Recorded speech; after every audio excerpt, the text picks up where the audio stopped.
বন্ধুরা, আজকে আমি নিয়ে চলে এসেছি এমন একটা মিষ্টির রেসিপি যেটা আপনারা ছোটো মোটো খিদে হোক বা বিকালবেলায় চায়ের সাথে হালকা ফুলকা যদি কিছু খেতে চান বা আপনারা কোনো জার্নিতে যাচ্ছেন তাহলে আপনারা এই মিষ্টিটা বানিয়ে নিয়ে যেতে পারেন। এটা অনেক দিন পর্যন্ত ভালো থাকে আর তাড়াতাড়ি খারাপও হয় না, আর খুব কম উপকরণ দিয়ে এই মিষ্টিটা তৈরি হয়ে যায়। হ্যালো এভরিওয়ান, আমি অর্পিতা। ফ্লেভার উইথ অর্পিতার চ্যানেলে আপনাদের অনেক অনেক স্বাগত।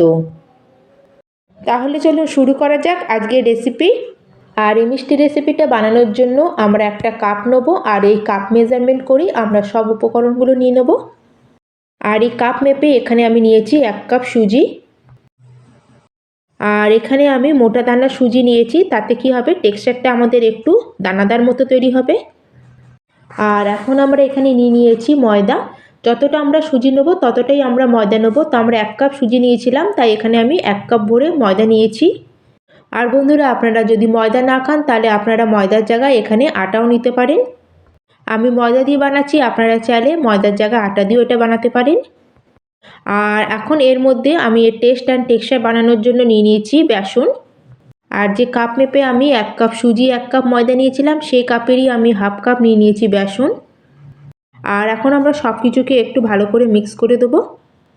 আর এই তিনটের কম্বিনেশনে এত সুন্দর আর এত ডেলিশিয়াস মিষ্টি তৈরি হবে যে বাচ্চারা এটা খুবই পছন্দ করবে। আর এটা আপনারা 1 মাস স্টোর করেও রেখে খেতে পারবেন, এটা একটুকু খারাপ হয় না। আর এখন আমরা এর মধ্যে 1/4 চামচ মতো অ্যাড করে দেবো খাবার সোডা বা মিঠা সোডা। আর বন্ধুরা, আপনারা খেয়াল রাখবেন এখানে কিন্তু বেশি খাবার সোডা দেবেন না, অল্প একটু অ্যাড করবেন। আর তার সাথে এই মিষ্টি ক্রাঞ্চিনেস বাড়ানোর জন্য এখানে আমি নিয়েছি 1 চামচ ভরে সাদা তিল।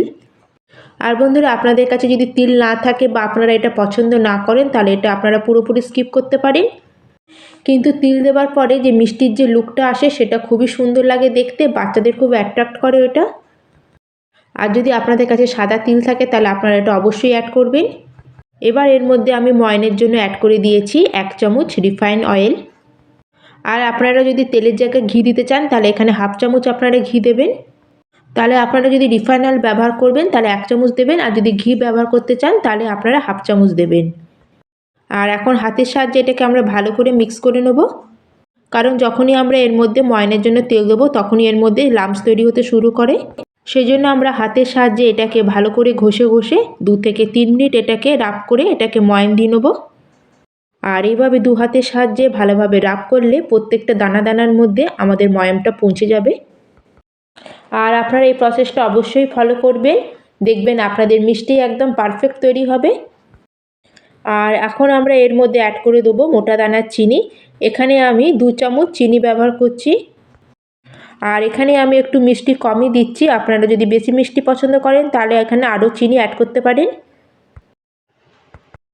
আর এখন আমি সেম কাপ মেপে এখানে নিয়েছি 1 কাপ জল। আর এখন আমরা অল্প অল্প করে জল অ্যাড করে এটাকে আমরা মেখে নেব। আর একসাথে এখানে বেশি জল অ্যাড করবেন না, অল্প অল্প করে জল দেবেন আর এই ডোটা রেডি করে নেবেন। আর এখানে ডোটাকে আমাদের একদম শক্ত করে মাখতে হবে, এটাকে একদম নরম করে মাখলে হবে না।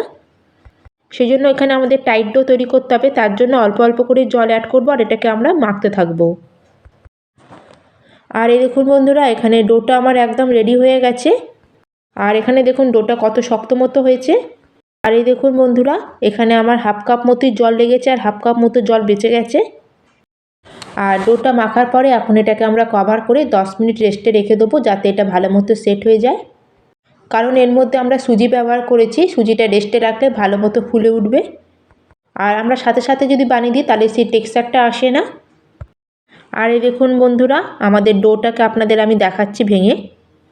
আর এই দেখুন 10 মিনিট রেস্টে রাখার জন্য এর টেক্সচারটা কত সুন্দর এসে ভেতরে, সেজন্য অবশ্যই আপনারা এটা রেস্টে রাখবেন। এবার ডোটাকে আমরা হাত দিয়ে এভাবে একটু রোল মতো করে একটা শেপ তৈরি করে নেব। আর আপনাদের যেরকম শেপ পছন্দ আপনারা সেরকম শেপে এটা কেটে নিতে পারেন। আর এখানে আমি ট্রায়াঙ্গেল শেপ করে এটাকে কেটে নিয়েছি, আপনারা চাইলে ট্রায়াঙ্গেল শেপও এটা কেটে নিতে পারেন, বা এটাকে আপনারা স্কোয়ার শেপ করেও কেটে নিতে পারেন, বা সিম্পল আপনারা প্যারার মতো করেও এটা বানিয়ে নিতে পারেন। কিন্তু বন্ধুরা, একটা জিনিস আপনারা অবশ্যই খেয়াল রাখবেন, যখন এটাকে আপনারা রোল করার পরে এটাকে শেপ করে কাটবেন তখন এই যে ভেতরের যে জালিটা দেখা যাচ্ছে তখন এটাকে আপনারা আঙুল দিয়ে চাপবেন না বা দাবাবেন না। তাহলে কী হবে, ভেতরে যে আপনারা টেক্সচারটা দেখছেন সেটা কিন্তু আর দেখা যাবে না। সেই জন্য এগুলোকে এরমই থাকতে দেবেন। আর কিনারাতে যেগুলো কাটছি ওগুলো কাটার সময় একটু ফেটে যেতে পারে, ওগুলোকে একটু মোটা করে ডাইরেক্ট তেলে ফ্রাই করে নেবেন। আর এইভাবে আমি সব মিষ্টিগুলোকে রেডি করে নিয়েছি। এখন তাহলে চলুন আমরা এগুলোকে ফ্রাই করে নেব। আর তেলের মধ্যে ফ্রাই করার সময় আমাদের খেয়াল রাখতে হবে আমাদের তেলের টেম্পারেচারটা একদম মিডিয়ামে থাকতে হবে, বেশি গরমও না আবার বেশি ঠান্ডাও না। আর এইভাবেই আমরা এক এক করে কড়াতে তেলের মধ্যে দিয়ে দেবো। আর কড়াতে যতটা ধরবে ততটাই দেবেন, তার থেকে বেশি দেবেন না একসাথে। আর তেলে দেওয়ার সাথে সাথে এগুলোকে কোনো কিছু দিয়ে উল্টাবেন না, তাহলে এগুলো কিন্তু ভেঙে যাওয়ার চান্স থাকবে। আর যখন প্রায় 1 মিনিট মতো এগুলো এক সাইড ফ্রাই হয়ে যাবে তখন আস্তে করে আমরা ছান্তায় করে এগুলোকে উল্টে আরেক সাইডটা ভালো করে ফ্রাই করে নেব। আর বন্ধুরা আপনারা খেয়াল রাখবেন গ্যাসের ফ্লেমটাকে হাইতে করে এটাকে একদম ফ্রাই করবেন না, গ্যাসের ফ্লেমটাকে একদম লোতে করেই আমাদের এগুলোকে ফ্রাই করে নিতে হবে। আর এটা খুবই একটা ইজি রেসিপি, যে কেউ একবার দেখলেই এটা বানিয়ে নিতে পারবে। আর এগুলো আমার ফ্রাই হয়ে গেছে, আর দেখুন কত সুন্দর লাগছে দেখতে আর কত সুন্দর এর মধ্যে জালি এসছে। আর তার সাথে দেখুন কালারটাও কত সুন্দর এসছে। আর এইভাবে আমি সবগুলোকে ফ্রাই করে নিয়ে চলে এসেছি। আর এটা একটা খুব ইউনিক রেসিপি, আপনারা অবশ্যই একবার এইভাবে বানিয়ে দেখবেন, আশা করি আপনাদের খুবই ভালো লাগবে। আর রেসিপিটা যদি আপনাদের একটু ভালো লাগে তাহলে লাইক করবেন, শেয়ার করবেন। আর চ্যানেলে যদি নতুন বন্ধু হয়ে থাকেন তাহলে প্লিজ চ্যানেলটিকে সাবস্ক্রাইব করে দেবেন। আর একটা আমি আপনাদের ভেঙে দেখাচ্ছি, এর ভেতরের টেক্সচারটা দেখলেই আপনারা বুঝতে পারবেন কতটা এটা ডেলিশিয়াস তৈরি হয়েছে।